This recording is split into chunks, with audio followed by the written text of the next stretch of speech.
Probability की अगर बात करें तो सबसे पहले एक क्लासिकल अप्रोचेज आता है जो जनरल मेथड है, आपने पहले भी इसे बहुत बार किया है 9, 10, 11, 12। बेसिक प्रोबेबिलिटी यहाँ favourable case divided by total sample space, जितना सारा फेवरेबल केस होगा वो ऊपर मिलेंगे और नीचे में सारा टोटल जो उसका सैंपल स्पेस होगा वो। सिंपल सा अगर इसका एग्जांपल ले तो कॉइन का एग्जांपल हम लोग ले लेते हैं। कॉइन में हेड आने का प्रोबेबिलिटी क्या होगा, तो यहाँ पर हेड और टेल दो टो सैंपल स्पेस है, हेड आने का प्रोबेबिलिटी 1/2। तो इस टाइप का क्वेश्चन आप लोगों ने बहुत सारे किया होगा, ठीक है। तो ये बिल्कुल बेसिक टाइप का यहाँ क्वेश्चन पूछा जाता है। फिर भी गेट में जो पूछा है, जो थोड़ा सा लेवल है, वो हम लोग देख लेंगे, डिस्कस करेंगे इसके क्वेश्चन को। उसके बाद रूल ऑफ प्रोबेबिलिटी पर आते हैं। कुछ रूल्स है जिसको फॉलो करना पड़ता है, इस रूल के अनुसार हम लोग क्वेश्चन को सोल्व करेंगे। तो 3 या 4 ठो रूल है, और 4 रूल को हम लोग एक एक करके देख लेंगे, और सारा का जो एग्जाम्पल है जो गेट में पूछा है वो सारा हम लोग कवर करेंगे। तो सबसे पहले ए है P A union B. P A union B क्या हो जाएगा, P A plus P, probability of A plus probability of B minus probability of A intersection B. अगर ए और बी दोनों इवेंट म्यूचुअली एक्सक्लूसिव रहा तो क्या हो जाएगा, ए इंटरसेक्शन बी 0 हो जाएगा। कहीं कहीं पर मतलब इस टर्म को समझने में लोगों को प्रॉब्लम होता है, म्यूचुअली एक्सक्लूसिव क्या है, तो इसको हम अभी थोड़ा सा इसी वक्त समझा देते हैं। हम एग्जांपल लेते हैं एक डाइस का, ठीक है। एक डाइस में 1 to 6 सारा कुछ लिखा हुआ है। अब 2 इवेंट लेते हैं, ए और बी। ए इवेंट है इवन नंबर का, ठीक है, और बी इवेंट है ऑड नंबर का, ठीक। तो यहाँ पर जब हम लोग डाइस को फेंकते हैं तो एक बार में मान लेते हैं मेरे एग्जांपल में 2 आया, ठीक है। तो 2 क्या होगा, इवन होगा। तो कौन सा इवेंट मेरा हुआ, इवेंट ए हुआ, बी के होने का कोई संभावना नहीं है, ठीक है। मतलब कहने का मतलब म्यूचुअली एक्सक्लूसिव तब होगा जब एक के होने के बाद दूसरा के होने का कोई संभावना ना रहे, एक टाइम में सिर्फ एक ही इवेंट होगा, तो इसको हम लोग बोलते हैं म्यूचुअली एक्सक्लूसिव। अब यहाँ पर इवेंट ए और बी अगर दोनों के बीच इंटरसेक्शन करें तो एक तो हैपन होगा, एक तो घटित होगा, दूसरा में होने का कोई संभावना नहीं है, ये हमेशा 0 देगा। एक और एग्जाम्पल से समझते हैं। ए मेरा इवेंट है, ठीक है, ए है इवेंट, ठीक है, ए मेरा इवेंट ही है, और सेकेंड जो बी है वो है नंबर लेस देन 3, नंबर है लेस देन 3। अब ये दोनों इवेंट म्यूचुअली एक्सक्लूसिव होगा या फिर नहीं होगा। अब डाइस को फेंकते हैं, फेंकने के बाद मान लेते हैं एग्जांपल में 2 आया, तो 2 क्या है, इवन भी है और साथ में 3 से छोटा भी है, तो क्या म्यूचुअली एक्सक्लूसिव होगा, आंसर होगा नहीं, ये म्यूचुअली एक्सक्लूसिव नहीं है, क्योंकि यहाँ पर इवेंट ए भी है और साथ में इवेंट बी भी हो रहा है। तो म्यूचुअली एक्सक्लूसिव का मतलब हो जाएगा both can not occur together, दोनों एक साथ कभी भी नहीं हो सकता है, इसको हम लोग बोलते हैं म्यूचुअली एक्सक्लूसिव। और इंडिपेंडेंट क्या होता है, इंडिपेंडेंट जब एक दूसरे से किसी को कोई मतलब ना रहे। जैसे फॉर एग्जांपल 9 टाइम हम लोग किसी कॉइन को उछालते हैं, ठीक है, 9 टाइम उछालते हैं कॉइन को, उसका अब 1 to लेकर के 5 तक, 1 से लेकर 5 तक जब हम लोग इसको सिक्का को उछाले तो हेड आया, 5 to लेकर के 9 तक इसमें टेल आया। तो अब 10th टाइम 10वां टाइम सिक्का को उछालने में हेड आने का प्रोबेबिलिटी क्या होगा, ठीक है। इस टाइप का मान करके चलते हैं, मेरा एक क्वेश्चन है, ठीक है। 1 to 5 हेड आया, 5 to 9 टेल आया, तो अब 10वां बार हेड आने का प्रोबेबिलिटी क्या होगा। तो यहाँ पर सिंपल सी है, 1 to 5 क्या आया, 5 to 9 क्या आया, इससे इसको 10th को कोई मतलब नहीं है, 10th के लिए सेमी प्रोबेबिलिटी होगा 1/2। तो ये सब ये जो बोलते हैं इवेंट, ये एक इंडिपेंडेंट इवेंट है, पीछे के इवेंट से इसको कोई मतलब नहीं है। तो ये होता है इंडिपेंडेंट, और यहाँ पर ये है म्यूचुअली एक्सक्लूसिव। उसके बाद रूल नंबर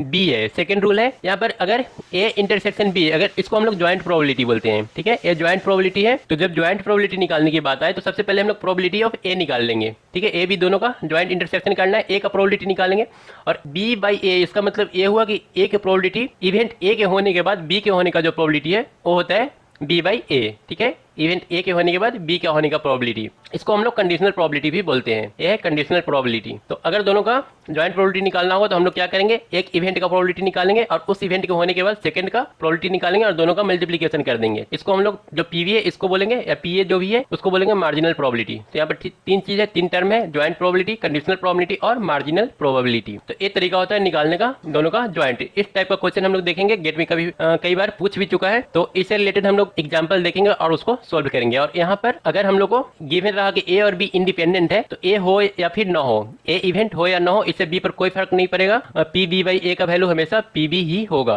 ठीक है। ए से इस पर कोई इफेक्ट नहीं पड़ेगा, तो हम लोग डायरेक्ट पी बी बाई ए को हम लोग पी बी लिख सकते हैं अगर ए और बी इंडिपेंडेंट रहा तो। उसके बाद थर्ड नंबर रूल है, अगर यहाँ पर ए है conditional probability, conditional probability same इससे ही आया है, रूल बी से ही निकल करके आया है। तो ए बाई बी मतलब कि बी के होने के बाद ए का होने का जो प्रोबेबिलिटी होगा वो हो जाएगा A intersection B divided by P B, ठीक है। ये एक कंडीशनल प्रोबेबिलिटी है, इसका भी एग्जांपल देखेंगे।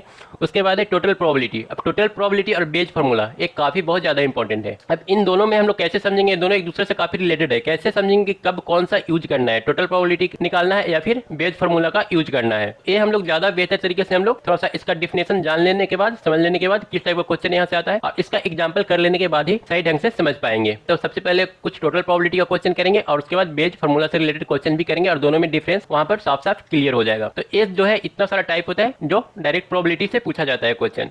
देखो तो फर्स्ट क्वेश्चन है यहाँ पर एक तो बेसिक फार्मूला जो है स्टार्टिंग में जो हम लोग को पढ़ना है। देखो इसमें जो हम लोग को करना था, सबसे पहले एक फार्मूला हम लोग को निकालने के लिए बता दे रहे हैं। अगर हम लोग को पी ए बाई बी निकालने के लिए आए तो इसका मतलब होता है, इस वजह से वीडियो में बता चुके हैं, पहला वीडियो देखना तो वहाँ पर डिटेल पता चल जाएगा। इसका मतलब होता है बी के होने के बाद ए के होने का प्रोबेबिलिटी। तो इसका जो फार्मूला है ए बाई बी का, पी ए इंटरसेक्शन बी बटा पी बी, और पी ए इंटरसेक्शन बी बराबर जो होता है, सिर्फ इसी का एप्लीकेशन देखेंगे अभी।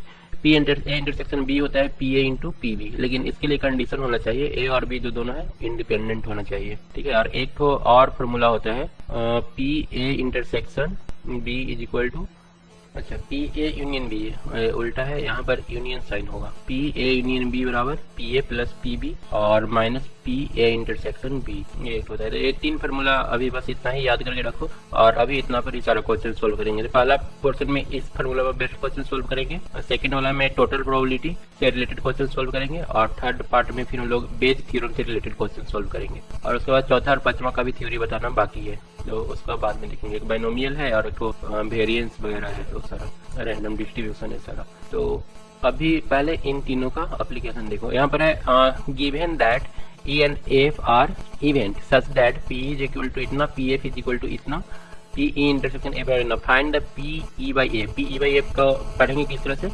एफ के हो जाने के बाद ई के होने का प्रोबेबिलिटी क्या होगा ये निकालने के लिए बोला है।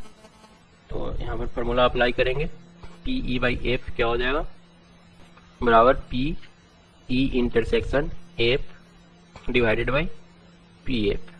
तो ई इंटरसेक्शन एफ का वैल्यू 0.2 दिया हुआ है और पी एफ का 0.3 दिया हुआ है, तो ये हम लोग का आंसर 2/3 आ गया। इसी तरह से सेकंड वाला निकालना है एफ बटा ई, तो सेम फार्मूला सॉल्व हो जाएगा ये। उसके बाद सेकंड में आओ तो ये सब अगर एक नंबर का क्वेश्चन पूछता है तो ये सब इजीली कर सकते हो।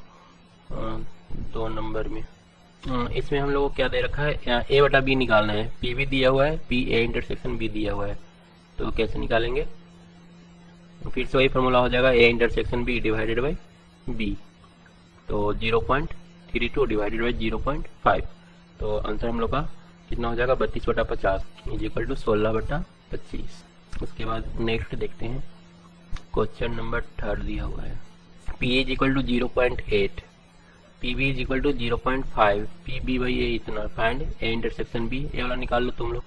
क्वेश्चन नंबर 4 है, evaluate A union B if 2p बराबर P B is equal to इतना, पी ए बटा बी का वैल्यू 2/5 दिया हुआ है। तो ये कैसे करेंगे, इसको जरा ट्राई करो। पी ए यूनियन बी का फॉर्मूला क्या हो जाता है, P A plus P B minus P A intersection B, जिसमें पी और पी बी तो क्लियर दिया हुआ है, इसमें तो कोई दिक्कत नहीं होगा। ए इंटरसेक्शन बी तुम लोग को फाइंड आउट कर लेना है और ए इंटरसेक्शन बी का फॉर्मूला ऊपर लिखी दी है, यहाँ से ए इंटरसेक्शन बी निकलेगा। पी ए का वैल्यू कितना हो जाएगा 5/26 और प्लस पी बी का वैल्यू कितना हो जाएगा 5/13 minus P A intersection B, इसको क्या लिखेंगे, तो पी ए बाई बी कितना होता है, A by B is equal to P A intersection B बटा पी बी। तो यहाँ से हम लोग को ए इंटरसेक्शन बी निकालना है, तो मल्टीप्लाई कर देंगे P B into P A by B, तो यहाँ से हम लोग को मिलेगा 5/26। इन दोनों को अगर ऐड करो तो 5 और इसको 10/26 कर दो तो ये 15/26 हो जाएगा और माइनस पी बी का वैल्यू कितना है 5/13 इंटू ए बटा बी का वैल्यू 2/5, तो ये आ गया।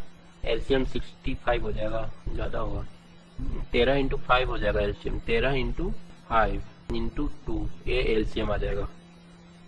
तो इसको सोल्व करने से कितना मिलेगा 26, 15 बचे 75 माइनस 13 इंटू 5 खत्म हो जाएगा, 10 दूनी 20, तो ये हम लोग को आ रहा है 55 डिवाइडेड बाई 65 में 2 से मल्टीप्लाई करेंगे तो 100 इज इक्वल टू 11 बटा कितना हो जाएगा ये 26 इंटू 5, ये हम लोग का आंसर हो जाएगा।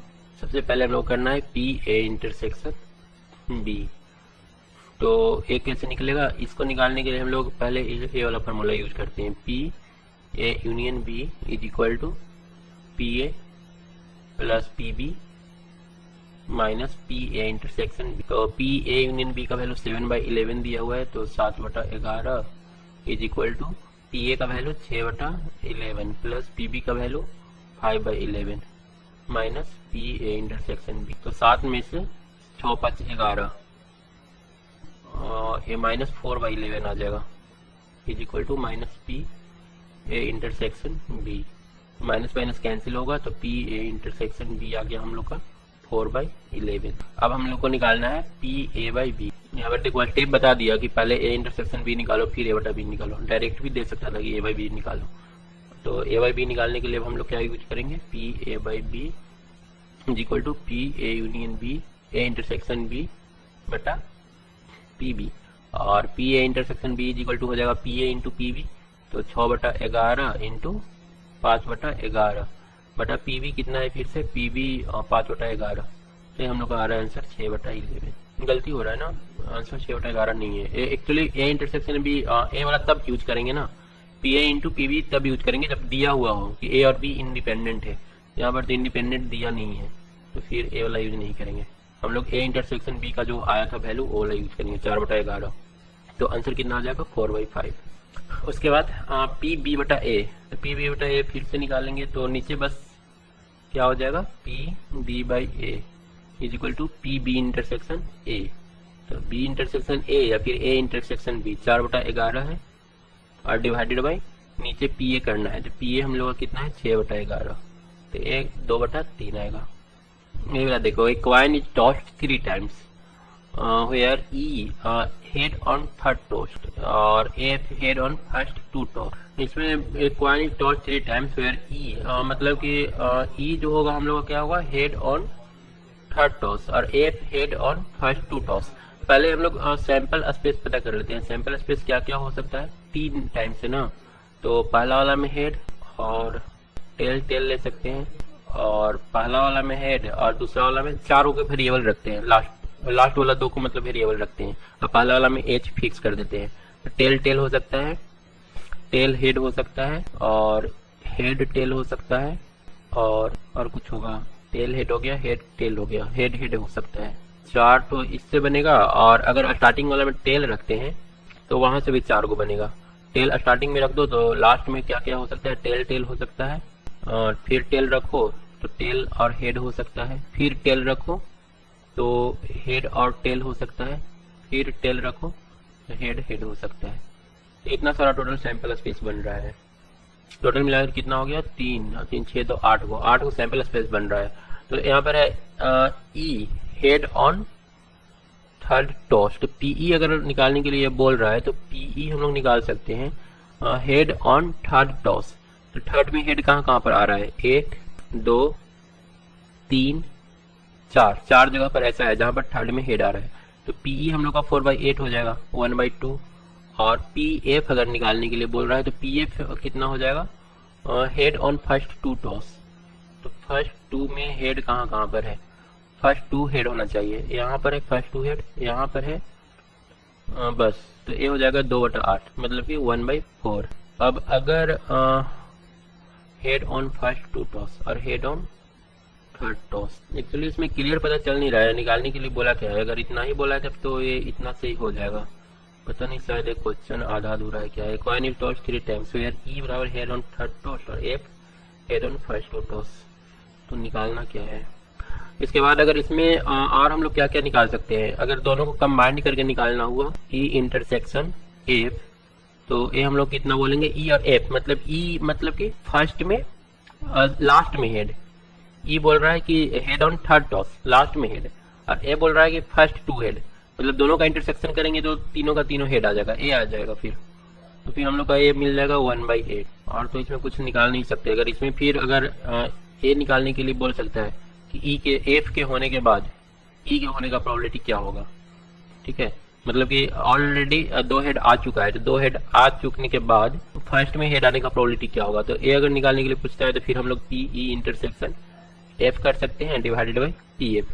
तो हम लोग को सब पता है, ई इंटरसेक्शन एफ भी पता है और पी एफ भी पता है। तो इस तरह से हम लोग निकाल सकते हैं। उसके बाद सेकंड में बोल रहा है ई एक इवेंट है जहाँ एटलीस्ट 2 हेड। तो सेकंड केस में पी ई कितना हो जाएगा एटलीस्ट 2 हेड, कम से कम 2 हेड। तो कम से कम 2 हेड, एक यहाँ पर दिख रहा है, यहाँ दिख रहा है, यहाँ दिख रहा है और यहाँ दिख रहा है, तो 4/8 हो जाएगा। उस तरह से एट मस्ट 2 हेड, अधिक से अधिक 2 हेड। तो एक वाला भी लेंगे, अधिक से अधिक बोला है तो मिनिमम तो एक भी हो सकता है, अधिक से अधिक 2 वाला भी लेंगे, ये भी लेंगे, ये नहीं लेंगे क्योंकि यहाँ पर 3 हेड हो जा रहा है, ज़्यादा ज़्यादा हम लोग को 2 ही लेना है। ये लेंगे, यहाँ पर एक भी हेड नहीं है तो ये भी लेंगे, ये भी लेंगे और ये भी लेंगे, तो सिर्फ एक नहीं लेंगे बाकी सब। तो ये हो जाएगा हम लोग को 7/8। उसी तरह से नीचे वाला कर सकते हो, एट मैक्स 2 टेल और एटलीस्ट 1 टेल। तो अगर ये पूछ रहा है तो ये तो हम लोग ऐसे फाइंड आउट कर सकते हैं, ऐसे एक्चुअल में पूछ क्या रहा है समझ में नहीं आ रहा है। उसके बाद आते हैं क्वेश्चन नंबर 7। इसमें भी वैसे ही दे रखा है, तो एक काम करते हैं, इसको सॉल्व करते हैं और उसके बाद देखते हैं आंसर क्या दिया हुआ है, तो वहाँ से कुछ पता चलेगा कि हम लोग जो कर रहे हैं वो सही कर रहे हैं या नहीं। 2 coins are tossed once where E क्या है, tail appears on the 1 coin, किसी भी 1 coin पर टेल एपियर होना चाहिए। तो सैंपल स्पेस क्या क्या हो जाएगा, पहले सैंपल स्पेस 2 coin है तो हेड टेल, हेड हेड, फिर टेल टेल और टेल हेड, ये टोटल सैंपल स्पेस 4 होगा। अब टेल एपियर ऑन 1 coin, तो एच टी और टी एच, ये हो जाएगा 1 coin पर टेल आना चाहिए। और एफ अगर हम लोग देखेंगे तो आना चाहिए 1 coin सो हेड, तो हेड टेल और फिर tail head, 1 coin head show करेगा। तो पीई अगर हम लोग निकालेंगे तो पीई आ जाएगा हम लोग का 2/4 मतलब 1/2 और पी एफ भी आ जाएगा 1/2। ठीक है, अब उसके बाद अगर पीई इंटरसेक्शन एफ निकालना चाहे, ई इंटरसेक्शन एफ, तो पहले ई इंटरसेक्शन एफ कितना आ रहा है, ई इंटरसेक्शन एफ भी ये दोनों का दोनों आ जाएगा। ठीक है, तो पीई इंटरसेक्शन एफ भी निकालेंगे तो वो भी हम लोग का 1/2 ही आएगा। उसके बाद हम लोग को निकाल के देखते हैं, अगर पीई/एफ निकालना रहा, ई/एफ, तो ये हम लोग को कितना आ जाएगा, ये आएगा P E intersection F divided by P F is equal to P E intersection F 1/2 है और पी भी एफ भी 1/2 है, तो ये 1 आ रहा है। एक बार रुको हम देख लेते हैं इसका आंसर क्या दिया है। 1 ही दिया है, तो ये मतलब दिया हुआ है यहाँ पर ई और कॉमा एफ, मतलब ई/एफ हम लोग को निकालने के लिए पूछ रहा है कि ई/एफ का वैल्यू क्या होगा। अब सेकंड वाला में वैसे ही करके देख लो, सेकंड वाला में क्या बोला है, E not tail appear, E event जो होगा उसमें हम लोग का टेल नहीं आना चाहिए, तो क्या क्या आएगा, हेड हेड, बस एक ही होगा क्योंकि और कोई भी लेंगे, टोटल तो सैंपल स्पेस 4 था ना, तो 4 में से सब में एक ही है जिसमें टेल नहीं है, ए वाला नॉट टेल एपियर, तो सिर्फ एच एच लेंगे और इधर ही कर लेते हैं। सेकंड वाला में ई क्या हो गया, एच के, तो पीई कितना हो जाएगा, पीई हो जाएगा 1/4। उसके बाद एफ क्या हो जाएगा, नो हेड एपियर, हेड नहीं होना चाहिए, तो फिर टेल टेल हो जाएगा दोनों। तो पी एफ अगर निकालने के लिए बोलेगा तो ये हो जाएगा हम लोग का ए भी 1/4। उसके बाद ई इंटरसेक्शन एफ निकालेंगे तो ए क्या हो जाएगा, ई इंटरसेक्शन एफ, दोनों में कुछ भी मैच नहीं कर रहा है तो 5 हो जाएगा। अब पी ई/एफ निकालना है, तो पी ई/एफ क्या हो जाएगा, ई इंटरसेक्शन एफ, देखो जब ई इंटरसेक्शन एफ 5 हो तो P of E intersection F क्या हो जाएगा, 0 हो जाएगा, तो ये हो जाएगा 0/pf 1/4 इज इक्वल टू 0, तो इसका आंसर 0 ही दिया है। तो ऐसे ही अगर ऊपर वाला भी करना हो तो इसी तरह से तीनों सॉल्व कर सकते हो, E/F ही सब में निकालना है। A die is thrown 3 times, die को 3 बार फेंका जाता है, 4 appears on the third toss, E क्या है, 4 appear on the third toss, मतलब कितना सैंपल स्पेस इसमें कितना हो जाएगा। तो अगर इसमें सैंपल स्पेस लिखोगे 3 डाई के लिए तो ये बहुत ज़्यादा हो जाएगा, 6 × 6 × 6, क्योंकि फर्स्ट डाई में 1, तो बाकी 2 डाई में क्या हो सकता है, फर्स्ट डाई में 1 ले लो तो 1 1 6, फर्स्ट डाई में हम 1 लिए, सेकंड डाई में मान लो फिर से 1 और थर्ड डाई में 6, फिर दूसरा क्या हो जाएगा 1 1 5, 1 1 3 4, फिर 1 1 3, फिर 1 1 2, फिर 1 1 1, ठीक है।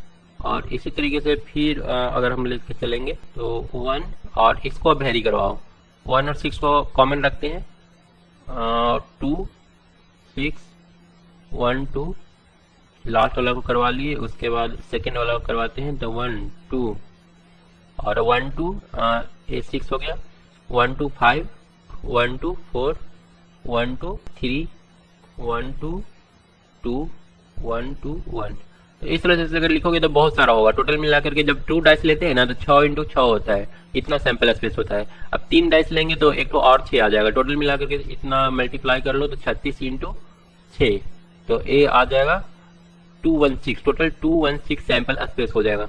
अब यहाँ पर बोल रहा है कि 4 appears on the third toss, तीसरा टॉस पर 4 एपियर होना चाहिए।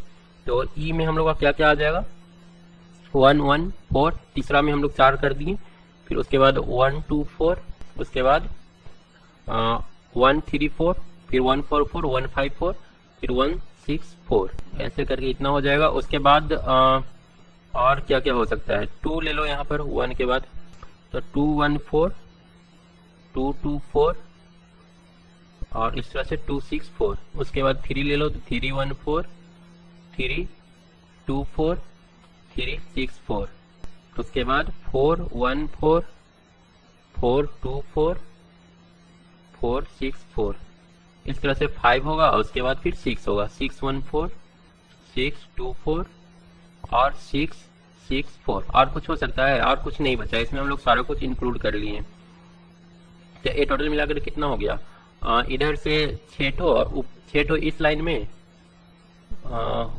1 1 1 2 1 3, टोटल ठीक है। इधर 6 ठो और नीचे 6 ठो, मतलब 6 × 6, टोटल 36 आ गया इवेंट। ठीक है, तो अगर पीई हम लोग को निकालने के लिए दे दे तो पीई बराबर हम लोग कर सकते हैं 36/216 इज इक्वल टू 1/6।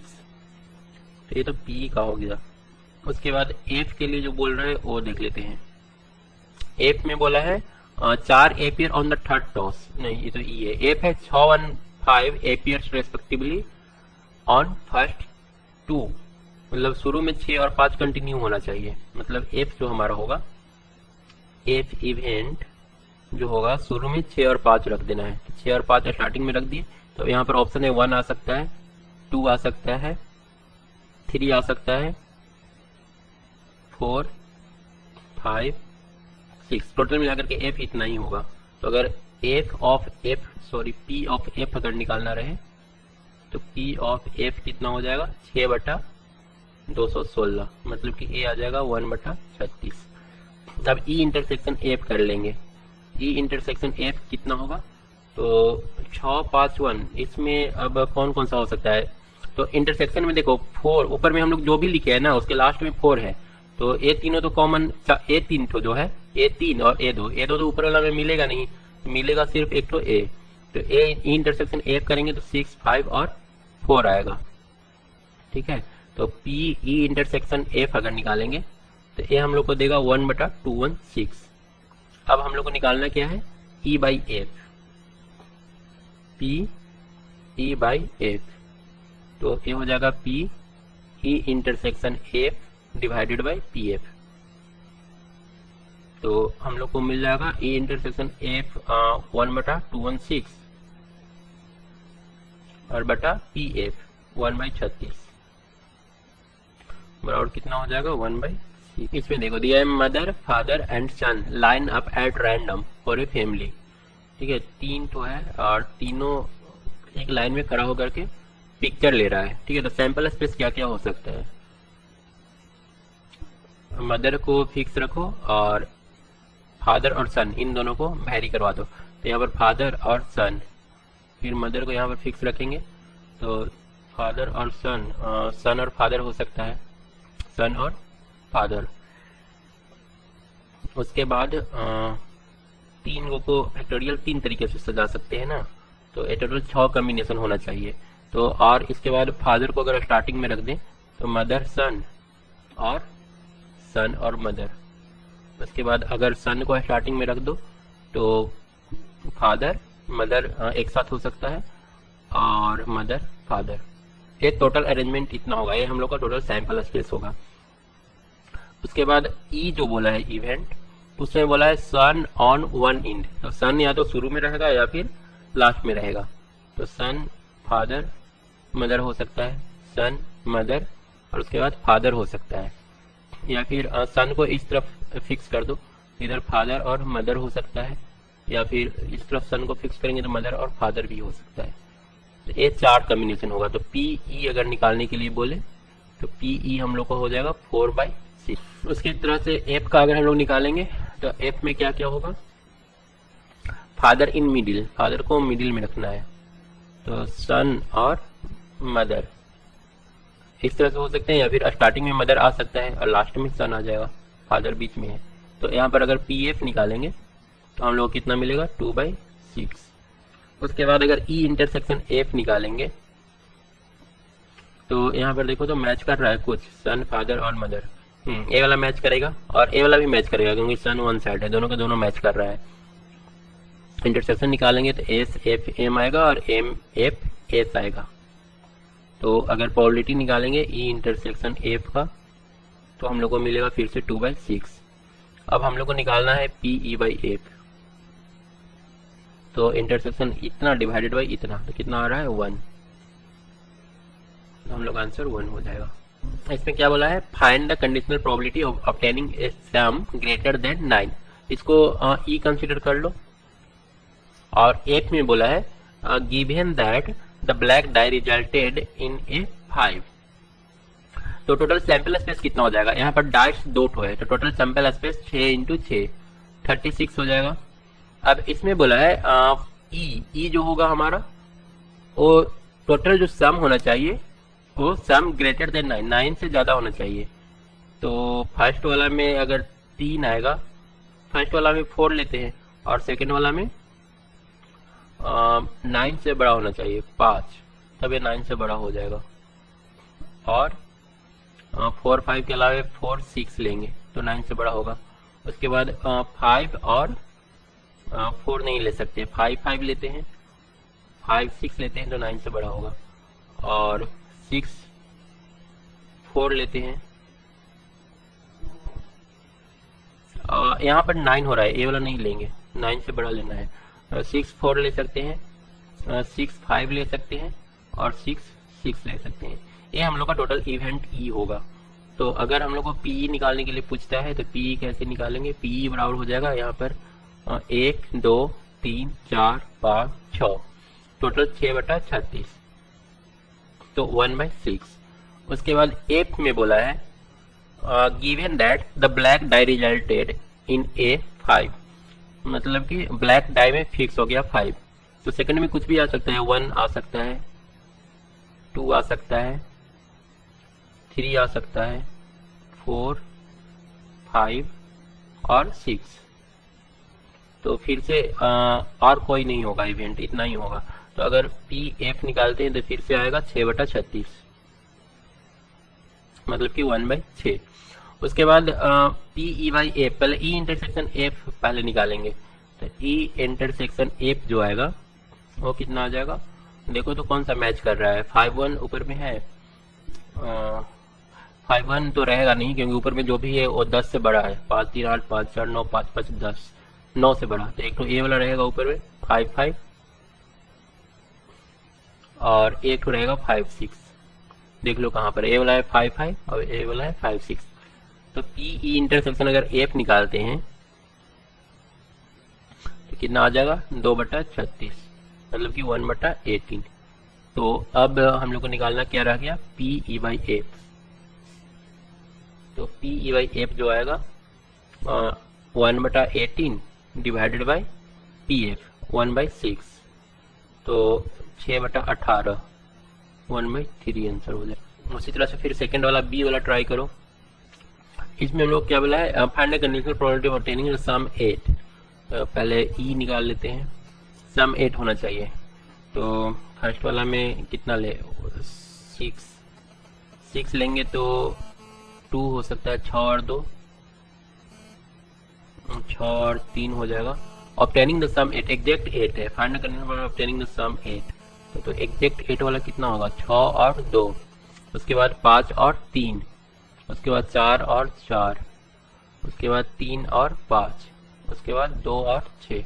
ये टोटल सैंपल स्पेस होगा। तो पी अगर निकालने के लिए पूछता है तो हम लोग लिखेंगे 1 2 3 4 5, टोटल 5 तो सैंपल स्पेस आ रहा है, सॉरी इवेंट आ रहा है 5/36। अब एफ वाला क्या बोल रहा है, given that the red die result in a number less than 4। Red वाला में लेस देन 4 आ रहा है, मतलब रेड वाला में क्या क्या आ सकता है, ब्लैक वाला तो फर्स्ट था ना, रेड वाला में 3 आ सकता है, अब रेड वाला 3, तो फर्स्ट वाला तो कुछ भी आ सकता है, 1 2 3 3 3 4 3 5 3 और 6 3। उसके बाद हो सकता है कि ब्लैक वाला में 2 आया हो, लेकिन इसमें 2 3 तो ऑलरेडी ले चुके हैं। इसमें हमारा 3 वाला तो सारा लिख चुके हैं, तो 3 से कम ना हो सकता है, 2 ले लेते हैं सेकंड वाला में, 2 को फिक्स करते हैं। तो 1 और 2 हो जाएगा, 2 और 2 हो जाएगा, 3 2 हो जाएगा, 4 2 हो जाएगा, 5 2 6 2। उसके बाद 1 लेते हैं, सेकंड वाला में 1 फिक्स करते हैं। फर्स्ट वाला में 1 हो सकता है, 2 हो सकता है, 3 हो सकता है, 4 हो सकता है, 5 और 6 1। इतना सारा हम लोग का एफ वाला आ गया। तो अगर पी एफ निकालने के लिए पूछता है तो कितना हो जाएगा, 1 2 3 3 3 6 6 में 3 से मल्टीप्लाई करेंगे तो 18/36, तो 1/2। अब उसके बाद ई इंटरसेक्शन एफ निकालना है। तो ई इंटरसेक्शन एफ कितना हो जाएगा, तो इसमें देखो कौन कौन सा मैच करेगा। एक तो 6 2 मैच करेगा, ठीक है। उसके अलावे 5 और 3 ये मैच करेगा, 4 4 ये सब मैच नहीं करेगा, क्योंकि इधर सब 3 से ज्यादा है। 3 से ज्यादा वाला हम लोग नीचे लिए ही नहीं है। एक बार देख लो, 6 और 2 खोज लो नीचे कहीं पर है कि नहीं। तो 6 और 2 इधर है, ये 6 2 हो गया, और 5 3 कहाँ पर है, ये वाला है। तो टोटल मिलाकर के 2 मैच कर रहा है, एक 6 2 और एक 5 3। तो पी इंटरसेक्शन एफ, ये हम लोग को कितना मिल जाएगा, 2/36, मतलब कि 1/18। अब हम लोग को पी ई बाई एफ निकालना है। तो ई इंटरसेक्शन एफ 1/18/1/2, तो ये आ गया 1/9। ये आंसर हो जाएगा। If player die is rolled, consider event E बराबर इतना, F बराबर इतना एंड G बराबर इतना, फाइंड E बाई F। तो E बाई F तो आसानी से निकल जाएगा। पहले हम लोग क्या निकालेंगे, E इंटरसेक्शन F। तो E इंटरसेक्शन F कितना आएगा, सिर्फ 3 आएगा ना। तो P E इंटरसेक्शन F कितना आ जाएगा, और 1 सैंपल स्पेस कितना हो जाएगा। सबसे पहले ई इंटरसेक्शन एफ निकालने के लिए हम लोग को सैंपल स्पेस निकालना पड़ेगा। सैंपल स्पेस कितना हो जाएगा, सैंपल स्पेस हम लोग का 1, सारा जितना है सारा वैल्यू आ जाएगा ना ई एफ और जी में। तो 1 2 3 4 5, टोटल 5 ठो, तो 1/5 आ जाएगा ई इंटरसेक्शन एफ।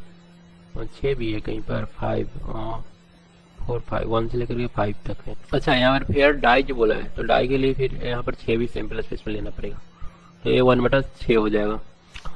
उसके बाद पी ई इंटरसेक्शन एफ निकालने के लिए पी एफ का जरूरत पड़ेगा। पी एफ कितना हो जाएगा, पी एफ हो जाएगा 2/6, क्योंकि यहाँ पर एफ में 2 मेंबर है, तो ये आ जाएगा 1/3। अब P E by F is equal to कितना हो जाएगा, ई इंटरसेक्शन एफ मतलब कि 1/6/1/3 इज इक्वल टू 1/2। उसके बाद एफ इंटरसेक्शन ई अगर निकालेंगे तो एफ बाई ई निकालेंगे, कितना आएगा 1/6/पीई। पीई कितना आएगा, पी आएगा 1/2, ठीक है। तो ये आ जाएगा 1/3। यहाँ से 3 तो था, तो 3/6 पीई आएगा, मतलब कि 1/2। उसके बाद ई बाई जी निकालना है, तो उसी तरह से ई इंटरसेक्शन जी पहले निकाल लेंगे और उसके बाद इसको सॉल्व कर लेंगे। यहाँ पर है ई यूनियन एफ, 2 वाला जो क्वेश्चन है, तो ये कैसे निकालेंगे, ई यूनियन एफ पहले निकालना पड़ेगा।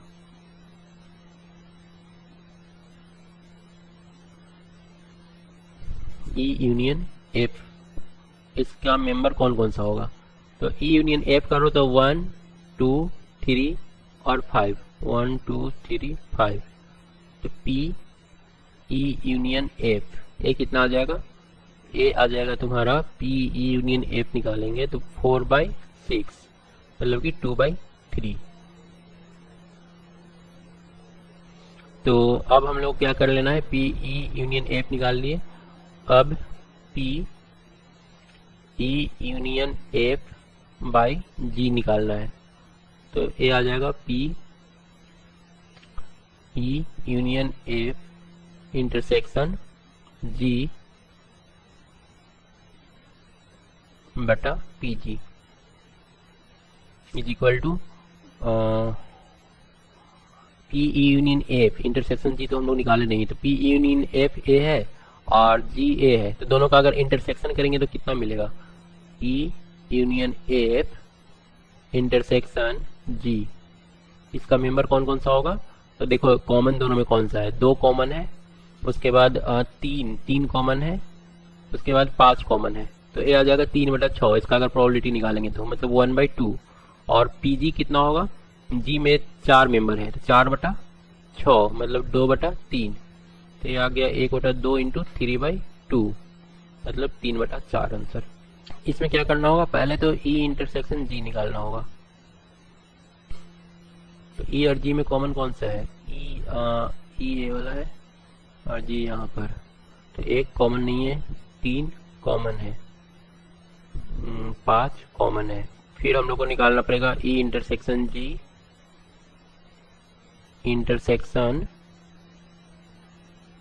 जी, ई इंटरसेक्शन जी इंटरसेक्शन जी। तो ये 3 5 है और जी के अंदर क्या क्या है, जी के अंदर भी 3 5 है, तो फिर से 3 और 5 ही रह जाएगा। तो अगर प्रोबेबिलिटी इसका निकालेंगे ई इंटरसेक्शन जी इंटरसेक्शन जी का, तो ये कितना आ जाएगा 2/6 मतलब कि 1/3। उसके बाद अब हम लोग निकाल लेते हैं जो रिक्वायरमेंट है, P E intersection G by G, ये निकालना था। तो ये हो जाएगा तीनों का इंटरसेक्शन मतलब 1/3 डिवाइडेड बाई पीजी, पीजी था 2/3, तो ये 1/2 आ रहा है। इसमें क्या करना होगा, assume that each born child is equally likely to be a boy or a girl if a family has 2 children, 2 children है, what is the conditional probability that both are girls। तो पहले सैंपल स्पेस कितना हो जाएगा, sample space होगा boy girl, 2 child है ना, तो बॉय गर्ल हो सकता है, बॉय बॉय हो सकता है, गर्ल गर्ल हो सकता है और गर्ल बॉय हो सकते हैं। अब इसमें हम लोग का ये जो है इवेंट ए या फिर इवेंट ई बोलो, तो ई इवेंट में बोल रहा है कि दोनों गर्ल होना चाहिए, तो ऐसा एक ही इवेंट होगा। तो पी ई अगर निकालने के लिए बोलता है तो हम लोग बोल सकते हैं 1/4 होगा। और एफ जो बोला है वो बोला है कि जो बाद वाला बच्चा होगा मतलब जो छोटा होगा वो गर्ल ही होगा, तो ये पहला वाला बॉय हो सकता है या फिर पहला वाला गर्ल भी हो सकता है, लेकिन सेकंड वाला श्योर है कि वो गर्ल ही होगा। तो यहाँ से प्रोबेबिलिटी अगर एफ को निकालना है तो वो कितना आ रहा है 2/4 मतलब कि 1/2। अब हम लोग को निकालना है पी ई बाई एफ। तो सबसे पहले तो ई इंटरसेक्शन एफ निकालना पड़ेगा। ई इंटरसेक्शन एफ क्या क्या आ जाएगा इसके अंदर, सिर्फ एक तो आ रहा है गर्ल गर्ल, तो पी ई इंटरसेक्शन एफ हम लोग को कितना मिलेगा 1/4। अब पी ई बाई एफ दोनों का इंटरसेक्शन पहले ले लो, तो इंटरसेक्शन में आया है 1/4 और फिर एफ का प्रोबेबिलिटी आया है 1/2, तो ये आ जाएगा 1/2 आंसर। सेकंड वाला में क्या लेना पड़ेगा हम लोग को, सेकंड वाला क्वेश्चन के लिए ई का वैल्यू तो सेम ही रह जाएगा, ई हमारा यही रहेगा, एफ चेंज होगा। एफ में हमारा सैंपल स्पेस क्या क्या हो जाएगा, एटलीस्ट 1 गर्ल होना चाहिए, see B event that at least 1 child a girl. तो एटलीस्ट 1 गर्ल करना है तो हम लोग बॉय गर्ल ले सकते हैं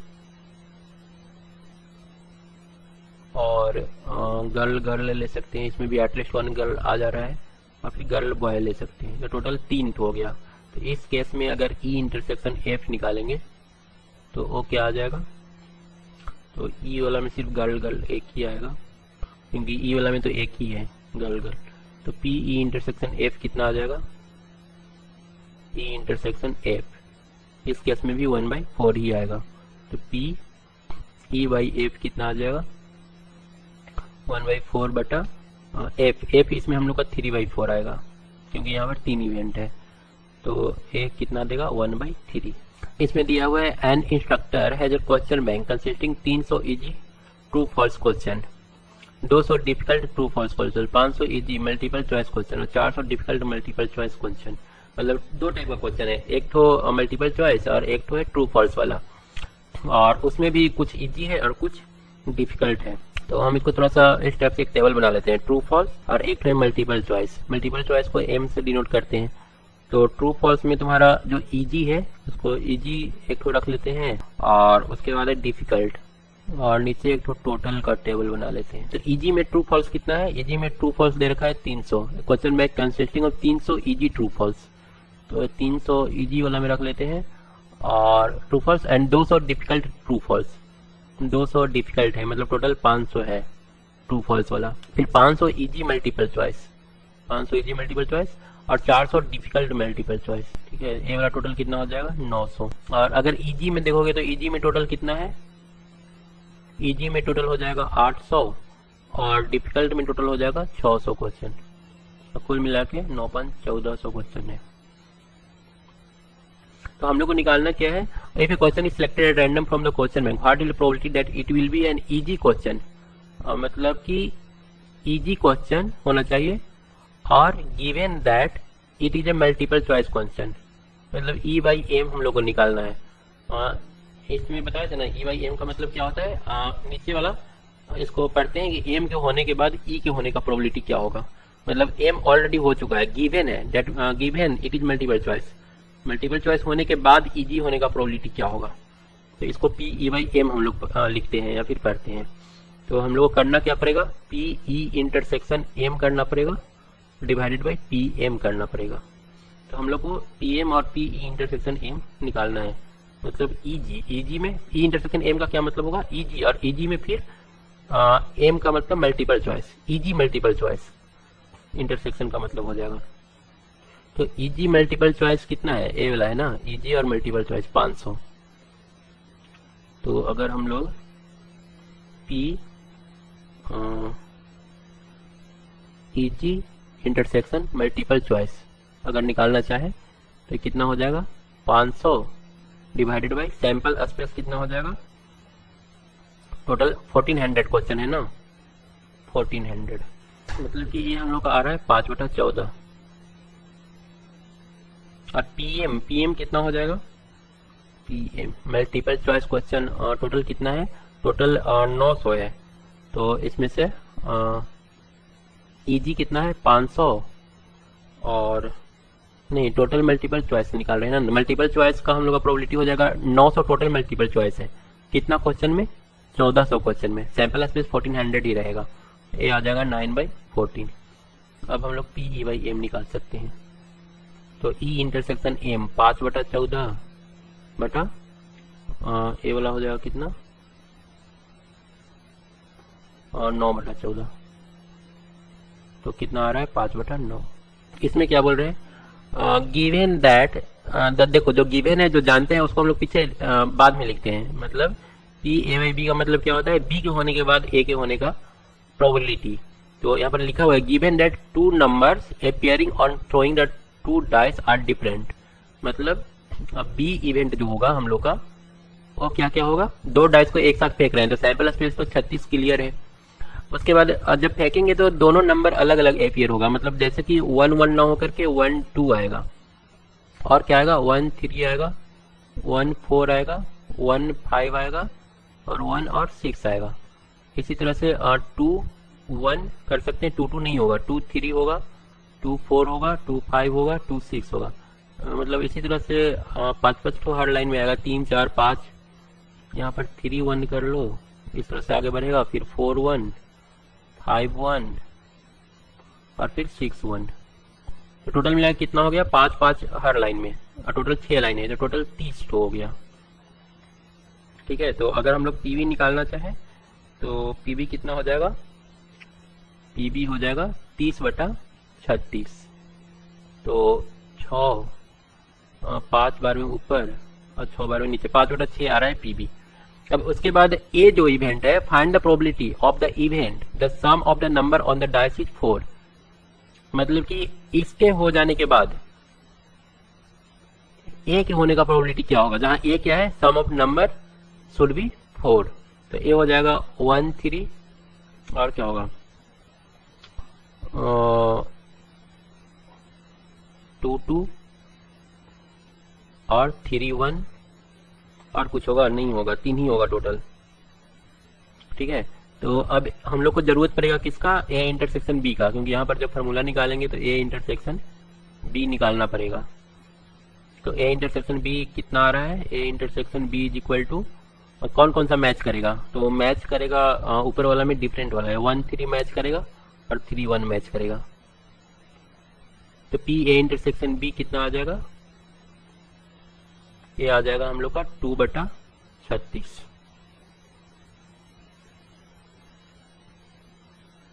ठीक है, अब सोल्व हो गया क्वेश्चन। 2/36 2/36 बटा इंटरसेक्शन बी लिख लिए बटा पीबी, पीबी कितना आया था 5/6, तो 2/36 इंटू 6/5 इज इक्वल टू 1/50। इसमें क्या दिया हुआ है, consider a experiment of throwing a die, if a multiple of 3 comes up throw the die again, अगर 3 का मल्टीपल आता है तो डाई को फिर से फेंका जाएगा। If any other number comes toss a coin, sample space क्या हो जाएगा इसका, पहले सैंपल स्पेस देख लेते हैं। मान लेते हैं हम लोग डाई को फेंके और 1 आया, तो 1 आया तो ये 3 का मल्टीपल नहीं है, तब क्या करेगा, सेकेंड टाइम कॉइन को फेंकेगा, तो कॉइन को फेंकेगा तो वहां पर हेड भी आ सकता है और टेल भी आ सकता है। उसके बाद मान लो 2 आया, तो 2 में फिर से हेड, फिर से कॉइन को फेंकेगा क्योंकि ये 3 का मल्टीपल नहीं है, और 2 में टेल आ सकता है। उसके बाद फेंकेगा, अगर मान लो 3 आता है, तो 3 आता है तो फिर हम लोग का 3 का मल्टीपल हो गया, तो 3 का मल्टीपल हो गया तो इस बार एक कॉइन को नहीं फेंकेगा, इस बार फिर से डाइस को फेंकेगा, तो डाइस को फेंकेगा तो 1 आ सकता है, 2 भी आ सकता है, 3 भी आ सकता है, 4 आ सकता है, 5 आ सकता है और 6 आ सकता है। उसके बाद अगर 4 आया तो ये 3 का मल्टीपल नहीं है, तब कॉइन को फेंकेगा, तो 4 में हेड या फिर टेल आ सकता है, 5 में फिर हेड या टेल आ सकता है, और फिर 6 क्या हो जाएगा, मल्टीपल ऑफ 3, तो इसमें हम लोग को डाइस को फेंकना है। तो 6 3 6 4 6 5 और 6 6, ये टोटल सैंपल स्पेस हो जाएगा इतना सारा। अब उसके बाद find the conditional probability of the event the coin show a tail given that at least 1 dice show a 3, तो एटलीस्ट 1 डाइस शो ए 3 ये गिवन है, तो ये हमारा नीचे जाएगा, इसको हम लोग बी एज करेंगे। बी क्या क्या हो जाएगा, बी में एटलीस्ट 1 3 आना चाहिए, तो इसमें हमारा 3 1 हो सकता है, 3 2 हो सकता है, 3 3 हो सकता है, एटलीस्ट 1 3 आ रहा है सब में, 3 4 हो सकता है, 3 5 हो सकता है, 3 6 हो सकता है।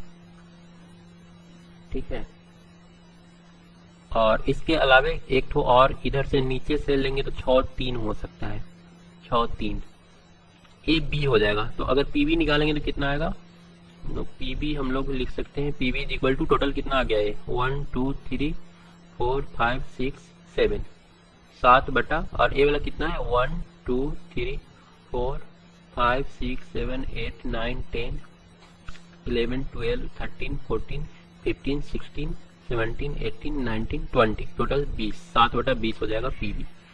अब ए के बारे में सोचते हैं, उसके बाद ए इंटरसेक्शन बी के देखेंगे। ए में क्या बोला था, find the conditional probability of the event the coin show a tail, tail किस किस में था, एक 1 और टेल हो सकता है। ठीक है, यहाँ पर जो लिखा हुआ है, उसके अलावा 2 और टेल हो सकता है, सब में देखते चले जाओ जहां जहां पर टेल है, 4 और टेल हो सकता है, 5 और टेल होगा। तो यहाँ से अगर पीए, हालांकि इसका जरूरत नहीं पड़ेगा, पीए निकालेंगे तो कितना आ जाएगा 4 बटा 20। उसके बाद ए इंटरसेक्शन बी करना पड़ेगा, तो पी ए इंटरसेक्शन बी कितना हो जाएगा, देखो दोनों में कुछ भी मैच नहीं कर रहा है, 5 हो जाएगा, तो ए इंटरसेक्शन बी 0 हो जाएगा, ए इंटरसेक्शन बी 5 होगा, और पी ए इंटरसेक्शन बी कितना हो जाएगा 0 हो जाएगा। तो पी ए बटा बी हम लोग को फाइनली निकालना था, पी ए बाई बी, मतलब बी के होने के बाद ए के होने का प्रोबेबिलिटी, तो इंटरसेक्शन बी ही 0 आ गया, तो टोटल आंसर हम लोग का 0 आ जाएगा। इसमें बोला है एमसीक्यू है, पी ए बराबर इतना, पी बी बराबर इतना, तो पी ए बटा बी कितना होगा, तो P A by B is equal to P A intersection B by P B. तो पी भी 0 है तो ए क्या हो जाएगा, अनडिफाइंड, नॉट डिफाइंड, सी हो जाएगा आंसर 16। उसके बाद एक तो और है MCQ है 17 नंबर। इसमें दिया है if A and B are event such that P A बटा बी बराबर बी बटा ए, तो कौन सा सही होगा, मतलब कि पी ए इंटरसेक्शन बी बटा P B is equal to दे रखा है पी बी इंटरसेक्शन ए बटा पी ए, ये होगा इसका मतलब। तो ऊपर वाला तो कैंसिल हो जाएगा क्योंकि सेम है, तो हम लोग का पी बी बराबर आ गया पी ए, तो ऑप्शन कौन सा सही हो रहा है, B, sorry D, P A बराबर पी बी। ठीक है, ये वाला चैप्टर कंप्लीट हो गया। उसके बाद वीडियो जो 2 है प्रीवियस 2 क्लास का देख लेना, और उसके बाद अगला चैप्टर में इंटर करेंगे।